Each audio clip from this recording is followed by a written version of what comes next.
Ladies and gentlemen, what is going on, my beautiful people? Welcome to another episode 6, actually, of The Truth from the Booth. I am DJ Prophet, and on today's episode, we have my buddy, SB SEABROOK Mendoza, aka DJ SB. He is a Temecula resident out here, an entrepreneur, a DJ, a record and music enthusiast. He is the owner of Discovery Records in Temecula, which is just celebrated, I believe, the 1-year anniversary. He is here to distribute and music and pop up at events, and he's got a case of vinyl always with him, ready to hand out and ready to get to his people with the gift of music. SB, welcome to The Truth from the Booth. Hey, thanks, Prophet. I appreciate it. Thank you. No, Good to be on man. here. Of course, we've been trying to lock this in. Last week, we had a little bit of, I know you're remodeling the record store right now and balancing entrepreneurship with being a family man and a DJ and a human being, and everything's coming at you at once. So I'm glad we finally figured out the technical difficulties that we were having earlier today and still made it happen. Yeah. Like I said, everything difficult, nothing good is ever easy. So I know this is going to be a good episode because it was difficult as hell to get started. Right. Yeah, we've been through it all. We've been through it. Well, you know what? It all ends up working out.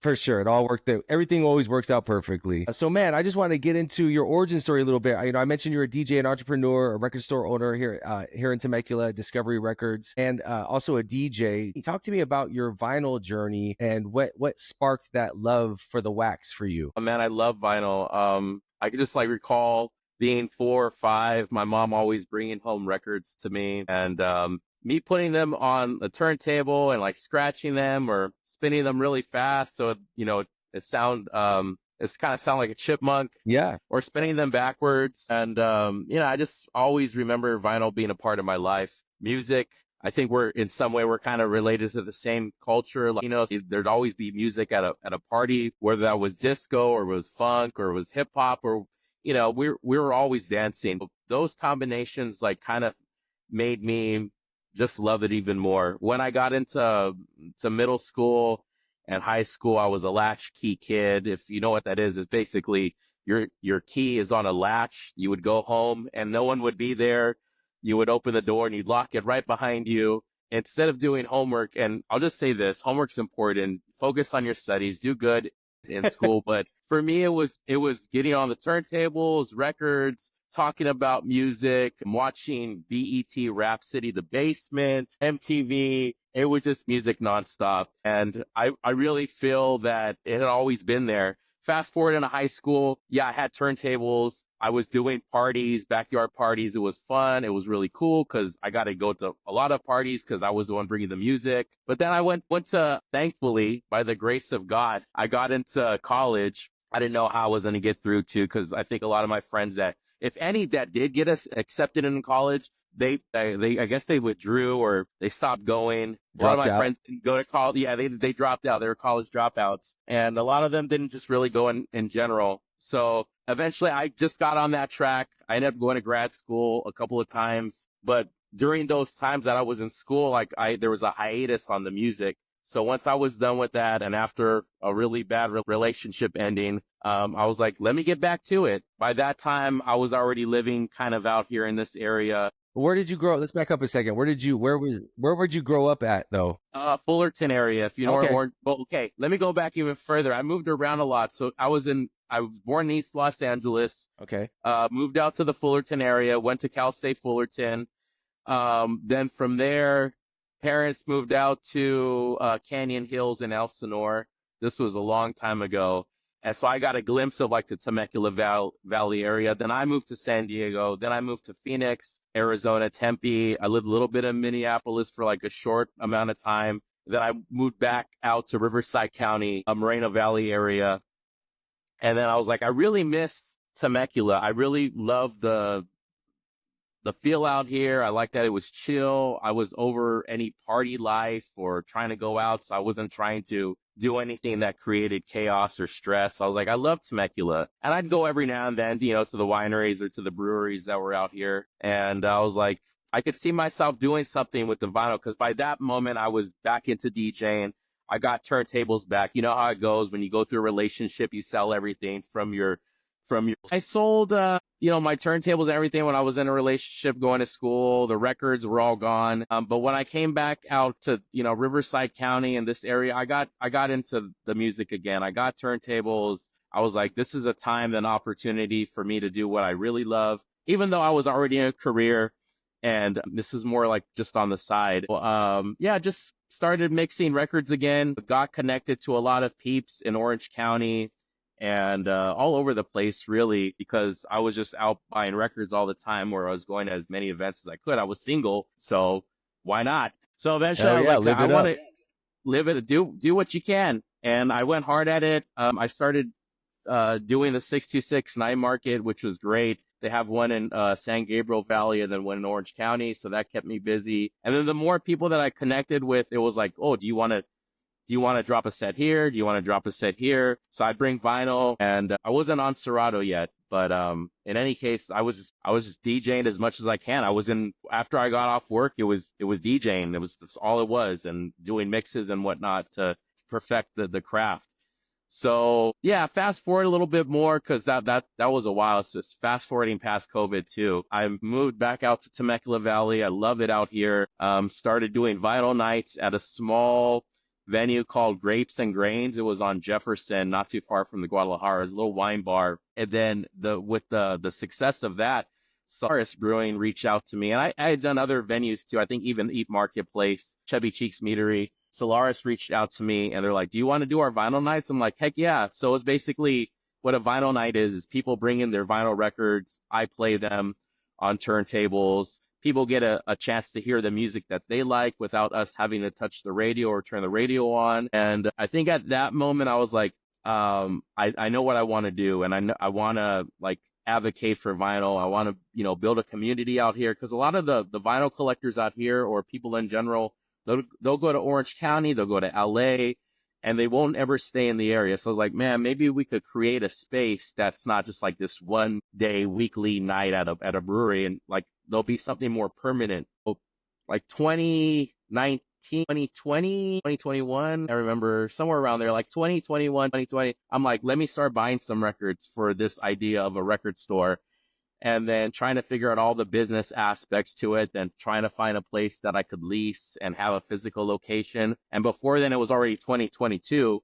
And that's why I pulled the trigger. I said, let me do this. And I've been doing it. Like you said, we reached our 1 year anniversary coming this August. It'll be 2 years. We had a beer collab, which thankfully you had a chance to see, and Yes. experience and taste. So I think you were able to kind of see all the vinyl lovers that are out here, and just how big that scene is. And I'm thankful, all the community members that I met, fellow DJs like yourself, business owners like Paul. Man, it's honestly, when we're in the music, we meet so many individuals. And I think Temecula is a place where no one's stepping on each other's toes. Everyone's doing something different, and we support that. We love that, as long as it's positive. And yeah, so I'm thankful to be out here. I love it. I love that.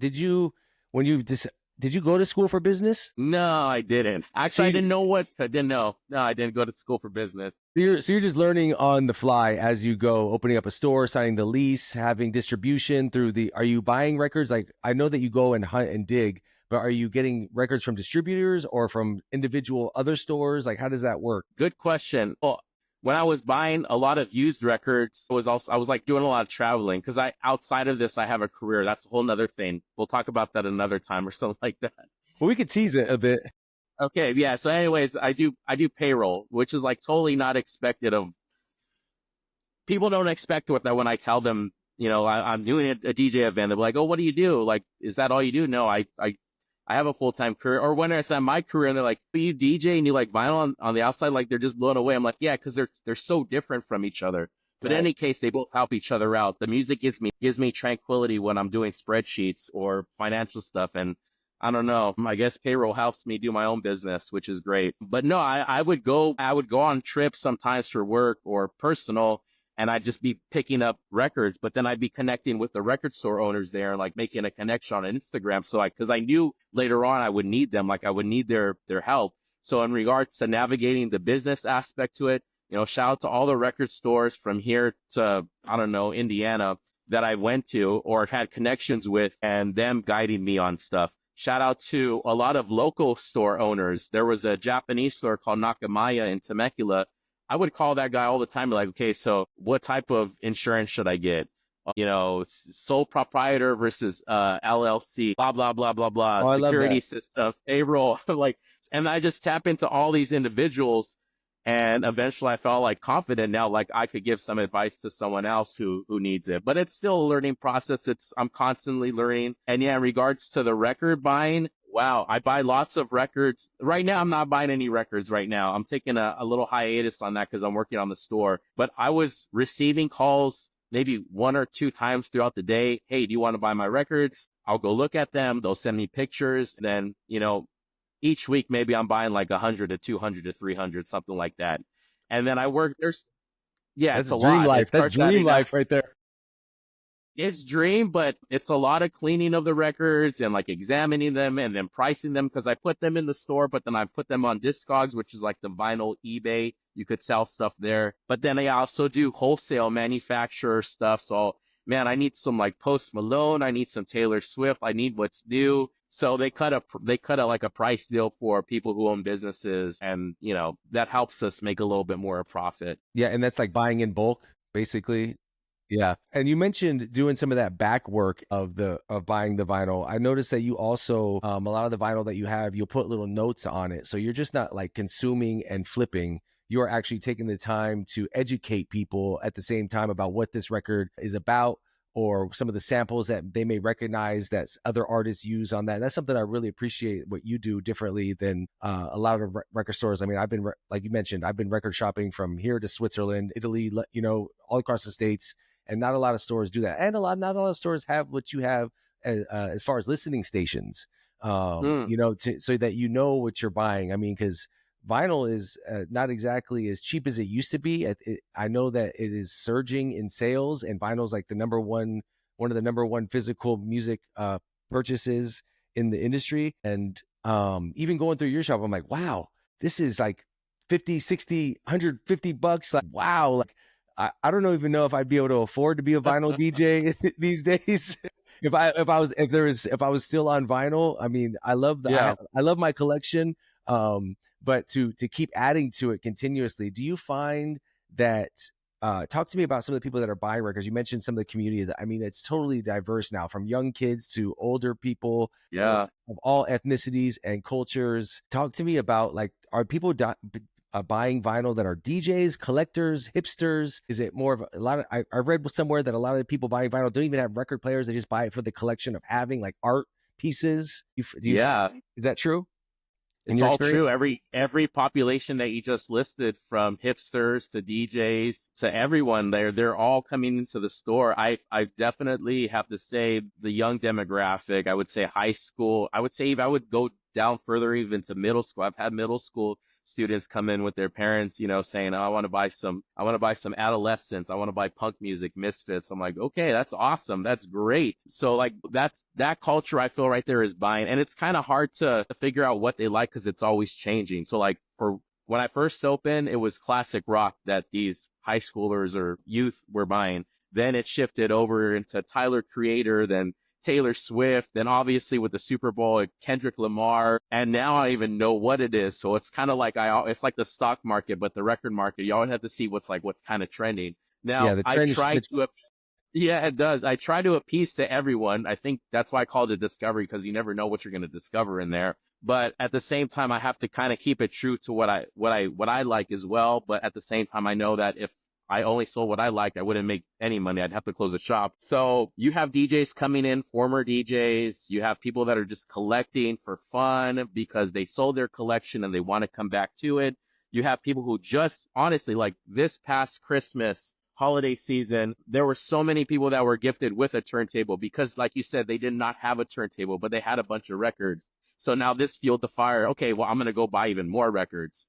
There was a study, research done like 2021, 2022, 75% of this youth population, I think that's high school going up to like maybe early college years. Yeah, 75% don't even have a turntable. So they want this physical touch. They want to be able to hold on to something. And it kind of makes sense since the world that we're living in now is everything's AI. or in the It's cloud. saturated Yeah. in the cloud. Yeah, you can't physically touch. to have something, I feel it adds a lot more than to listen to it, to connect with other people's about it, to post it on your Instagram. Like I can't tell you how many Instagram profiles out there are like these what do you call them? Influencers, and they're just posting pictures of their records, and man, they're getting like thousands of likes. You Yeah, don't I even think need to be a DJ these days. You could just be a collector and you could get a straight gig. up collector and the selector, or not even play them. I mean, a lot of them aren't even open. I do see that. And, it's like a collection is kind of like, if it's collecting baseball cards or collecting pogs or whatever your collection might be, it's something that you dedicate your time to and kind of like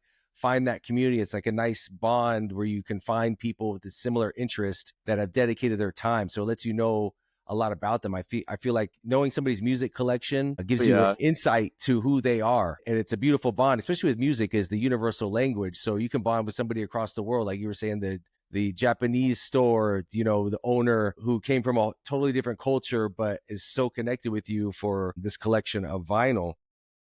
Oh yeah. I wanted to tap in. You did mention the beer collab. That's something very interesting and something that I admire about the promotion and collaboration that is happening with that. And it's almost like the same thing. Like there's a lot of breweries out here, obviously in Temecula, a lot of Oh yeah. wineries, and that's almost, I think, vinyl. And I think that kind of goes hand in hand with with the collection and the time that it takes to brew and the ingredients and getting it just right. And talk to me about how that came about with Aftershock, I believe it was. Yeah, aftershock. And yeah, craft beer, it's a craft, it's a process. Just like music notes, you're tasting hoppy notes. You indulge in it. It's meant to be a pastime where you relax. So it only made sense. I'd love to do a wine collaboration. I think those two work well with each other as well. But yeah, Aftershock Brewing, I always wanted to do some type of beer collab because, and I don't drink anymore, but like I've always been like a craft beer lover. Actually, I'll take that back. I do drink, but it's like the non-alcoholic craft beer, which tastes just like the regular one. So it's a possibility for me to try. Back. Okay. So Aftershock, one of the longest standing breweries out here. I think it's the second longest standing one. I think no, not Garage. Black Market is the first. Want to say they're the longest ones, but then Aftershock is right after that. Their owners sold it off to a great family. So then the new family was looking for records for their kids. So they followed me, and then we just got to talking, and I was like, "Whoa, let's collab." And they're like, "Yeah, let's collab." I'm like, "Well, shoot, let me just shoot this idea to you about having a beer that's like vinyl themed for the vinyl lovers out here, and then we'll put a mix on it so people could listen to it when they take it home or wherever they're at." So that's where it happened. Honestly, that's all it was. And it worked out great because I had always went to Aftershock when I came out here to visit. So there was already memories. It was like, it seemed perfect. And that family right there that owns it now, um, they're great. They're always seeking of innovative ideas. They must have like 50 beers on tap.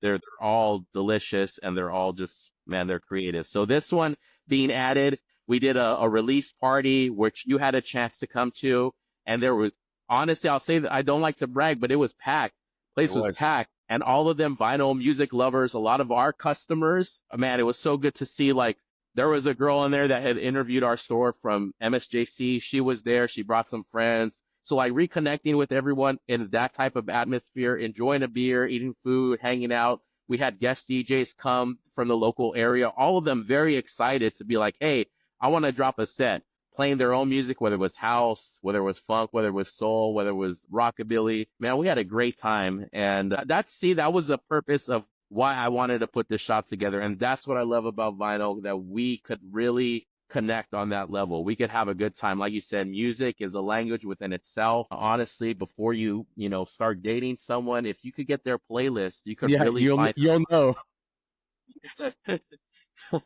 You'll get an insight on who they are and how they think. man, it means a lot. Yeah, And that's that's what I great. wanted to mention as well. I think the excitement about being out and playing your vinyl collection, that's like a very vulnerable expression almost, because you're kind of giving people insight to, some of the emotions that you've been through and are going through playing your music out. Because nothing soothes the soul as a good record. Everyone has that song that takes them somewhere. I can listen to Sailing, right, by Christopher Oh yeah, Cross. Christopher Cross. That Yeah, shit, I can cry on cue to that song. Something about that song takes me yeah, somewhere so deep and emotional that I start getting the lump and welling up in my throat. And I don't know what triggered that program back in the day. Anyway, yeah. another song is American Pie. That was my mom loved that song and would always sing it. Okay. And that Yeah. song hits me in the soul. And I think that, I have that on vinyl, that's a proud, and to say I have that on vinyl means something to a real collector, because it means like I have this treasure that means something very much to me. And I think that with the physical form of music, that kind of like a CD didn't really happen like that. Tapes was like, No, no. tapes are not the same. 8 tracks, no. MP3 list, no. But something about vinyl, it's about the grooves of the record, the vibration, the frequency that it creates, the dust Yes. cracking. It is just something that is so easy to fall in love with if you really take the time to appreciate it. I couldn't agree anymore. And I feel like if you're in a relationship where both of you like collecting vinyl, man, the possibilities are endless. You could be in a store forever and then you take and I'm thinking of couples that come into the store and it's a beautiful thing. So I'm starting to get a little choky right now. Like, damn, love is that easy. Love can Yeah, be that simple. it can. Light a But yeah, candle, light some incense, put the needle on the record, let it float. yeah, Tell them where you were and what happened to you when this song was out, or man, where the place and time. It's like time traveling, basically, with music, right? yeah. And I honestly, I thought that was only me because like there are some, I can't think of any songs off the top of my head because I think the songs are always revolving on like what I like and what I like to listen to and the mood and the time of the day. But yeah, it's crazy you say like there's music that makes you emotional because man, I've been a couple like, damn, shit, like what the hell happened? Where did But that come from? it's a good feeling though. I think actually I'll say the whole Jay Dilla's last album, JD Donuts. I think I get choked up on that just knowing like the story behind those beats. He was sick. He was making them in the hospital bed. But yeah, man, music's beautiful. That's a great thing. And it's great to connect with other people that like it. We could geek out and talk about this all night. I think that's why vinyl nights are very successful. You put a vinyl night on, and of course, it's going to take a while for people to catch on to it, but they'll become a place where the owner of it cannot remove it because people would be upset because like it becomes their place to connect with others and talk. Right, because it's a deep connection rather than just playing a song for entertainment. It's actually soul exposure. Ooh, you like that? That's a gem. That's going on a clip right there. No, yeah, Hey, Vinyl Night presented by DJ Profit. It's It's soul called the night called exposure. Soul Exposure. Honestly, it Ooh, could hit hard. I'm saying, Neo soul, or kind of anything. But yeah, yeah, sexy. man, low lit. Yeah, Yeah, it's you should happening. do it. We're doing it. Come on now. I can't do it anymore. Yeah. I'm burned out. You do it. Well, I'll I'll go. go. Yeah, all right. Well, we'll put a poster in the store. Yeah, yeah, Speaking of events and the beer collaboration, we also just did another event at your store, the Record Expo, which was an amazing yeah, experience. With yeah. Egyptian Lover came down, dropped his set, all vinyl, of course, straight 1982 style. Talk to me real quick about how that came about. I know he has somebody that lives here or a family member that lives here. How did that connection happen? Yeah, it's crazy. I get that question a lot. Well, first, I think it stems to something that happened a while ago. So, anyways, I'm a big funk. I love all music. It doesn't matter. I love Christopher Cross. He's great too. I love yacht rock. But I love Dane Funk. Dane Funk is an artist from Los Angeles, Pasadena area.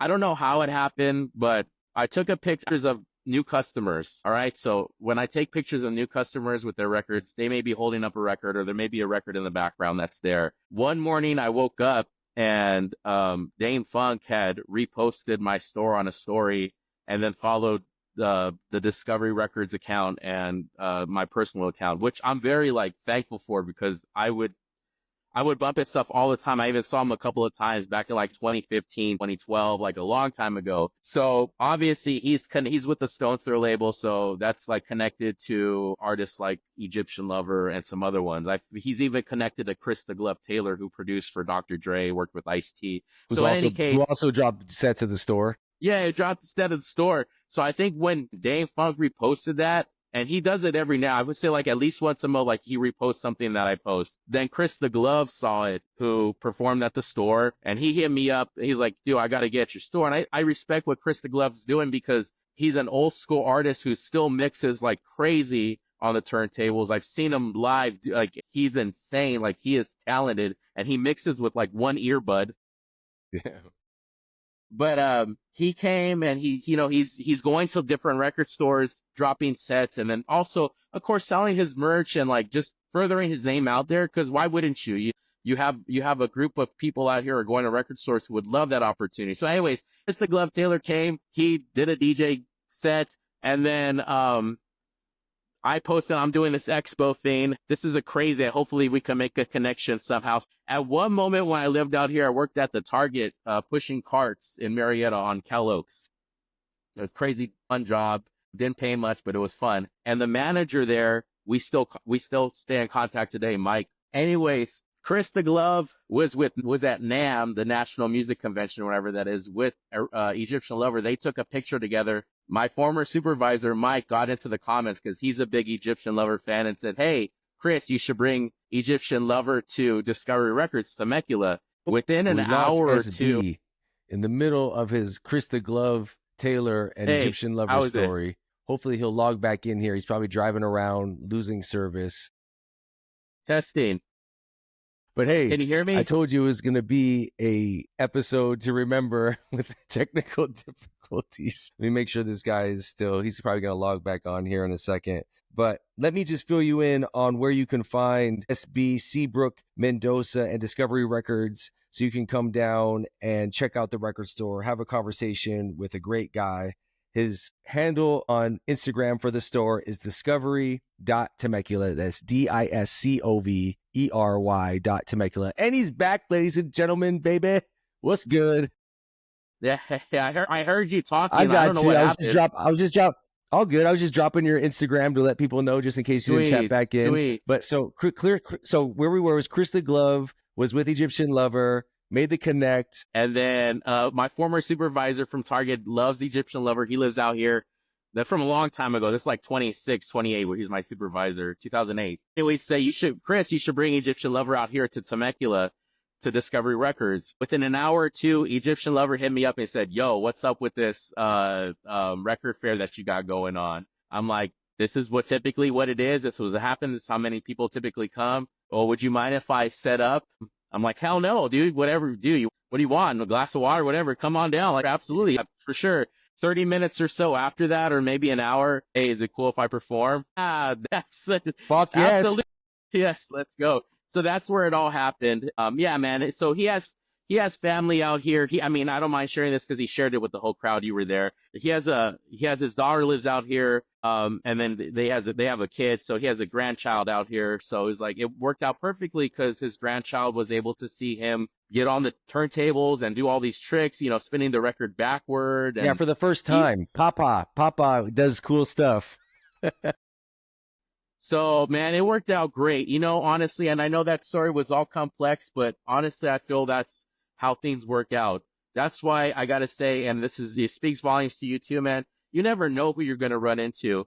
Listen to them, see what they're doing. Take time to really find out what they like to do, what they enjoy, and how they're connected to the community. Because you never know how that person's going to walk into your life again, and how you could also be a benefit to their life, or what you can do to help them out. So most definitely. That's another thing I love about you is the connection you make with your customers, not just with the music that you are presenting and offering them to consume, but also on a personal level. Even at the Vibe and Thrive party where you did a pop-up last week, shout out to Anthony Vincent and that whole crew, just connecting with the people on why the daughter with her mom, right, that bought the record because her mom was showing her stuff. I think was it a Dilla record? Yeah, it was Jay Dilla too. Yeah, I was blown away. Yeah. So, and she wanted to. I think you were there when they were talking. I was, and she wanted to share that with her daughter, and that's a bond, right? I mean, that's a beautiful bond right there with her, her own flesh and blood, to be able to bond over that music and share with her, start her own collection of vinyl.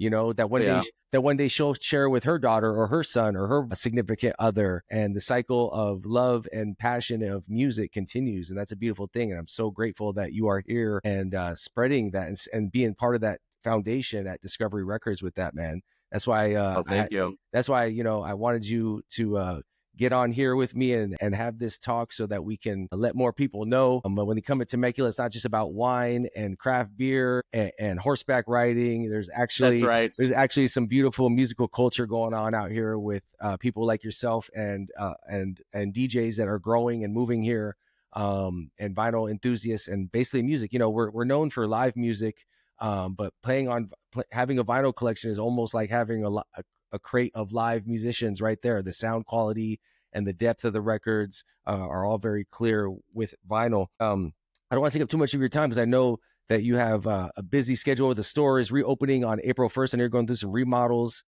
Yeah. And that's a beautiful thing. What's happening in the next? Do you have any big plans you can hint us to, or is there going to be a re-grand opening, another record fair? Let us know. So absolutely. Thank you so much for having me on here too. I appreciate it, Prophet. It's been a pleasure getting to know you over the years. Thank you. Thank you. Yeah, it's fun. They're fun, man. They go by quick. It's a lot of work put into it, but they're fun. Anything else in the future? Just, trying to connect with as many people as we can in the Temecula Valley area. I always feel it's like there's something called brain drain where people would leave their countries to go to another country, but they took all that knowledge with them, or a space from one community and they go take it to another community. So I want to avoid that here in Temecula. Like, you're interested in music, you have creativity, whatever that creativity maybe it's art. Don't leave for Los Angeles. Don't leave for some other city that's pretty well known. And it goes to shout out to like all the youth too. You're at Chaparral, you're at TV, wherever you're at. If you feel like where you're at is boring, like, try whatever you can to make something possible happen in the area that you're at, because it's just going to continue to be that way. So my goal is to always connect with the Temecula peeps, even, Menifee, Wildemar, whatever, all French Valley, etc., Marietta. Stay here. I want to meet you. I want to meet new Temecula Valley peeps. I love peeps from that are travel. There's been people that have came from all over the map. Someone came the other day from Miami, Florida. That's also great too, because it puts Temecula on the map. And the more new people I can meet, it's great. It creates this sense of community, and that's the goal. That's the future goal. That's it. Well, we appreciate it. And yes, it is important to have creativity and entertainment and connection at home, so you don't have to go elsewhere. You don't have to outsource for anything. Right. I'm in the same boat as trying to create a day life, nightlife vibe where you don't have to go to Los Angeles to hear, great DJs and go to a great event, because we can curate and create that here. And looking forward to collaborating with you on that. Absolutely. And much more success to you in the near future. I'm looking forward to being at that re-grand opening. We can help blow that out the water for you. Man, thank you so much for coming on. I want to give everyone your information, the address of the store, the handle for the Instagram, not only the handle for the store, but also your personal Instagram, and some future events that you'll be playing at so they can come see you. Sure. Great. Thanks, Prophet. The handle is discovery.temecula. It's at discovery.temecula. And we're on Instagram, YouTube, and also Facebook. Those are the three where we're always updating. We have the other social medias, but they're not active. Address is 27715 Jefferson Avenue, Temecula, California, 109.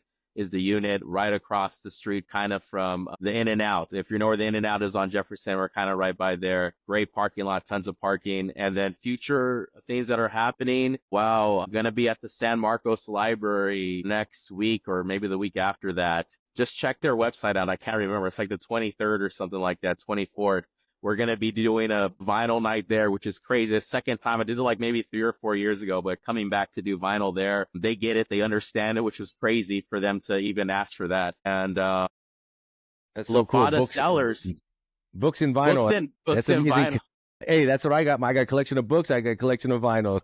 it's deep. Yeah, both of those will teach you the lessons of life that you need to know.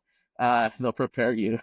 For sure. And then La Fada Cellars, I'm there. But honestly, La Fada Cellars is everything that I was looking for, and I'm knocking on wood, in a venue, because it's an older crowd. No one's trying to get crazy in there. Everyone's just chill, and that's all I need. But it's great wine, great ambiance. You usually have to go dressed up, go with like a button-up shirt, slacks. So I also like that aspect too. But yeah, La Fada Cellars, I'm there the third or fourth Saturday, depending on the month, every month. But yeah, I do other stuff, but try not to at the same time because the store right now is the focus. Nice. Well, thank you so much for coming on. SB Mendoza, Seabrook, Discovery Records, Temecula. We appreciate your service to the community. We appreciate you bringing us the music, exposing your soul through your collection, and helping people build their own from the past and into the future. And I appreciate you coming on The Truth from the Booth, and much success to you. And we will catch up very soon, my friend. And make sure you follow him on Instagram, follow him on Hey, thank YouTube. you. And if you come down to the Temecula wine country, make sure you stop by the store and meet SB and hit me up. I'll come dig with you. We'll see what we can Yeah. find. If you got it to this far and you're hearing this, That's what I'm talking about. We got that profit discount. Let's go. Truth of the Booth discount. I love it. Well, seriously, that's hell yeah. Well, thank you so much. Every Thursday, catch a new episode of The Truth from the Booth with yours truly, DJ Profit, and today's guest, SB Mendoza, Discovery Records, Temecula. Thank you, thank you, thank you. We will see you next time on The Truth from the Booth. Peace. peace.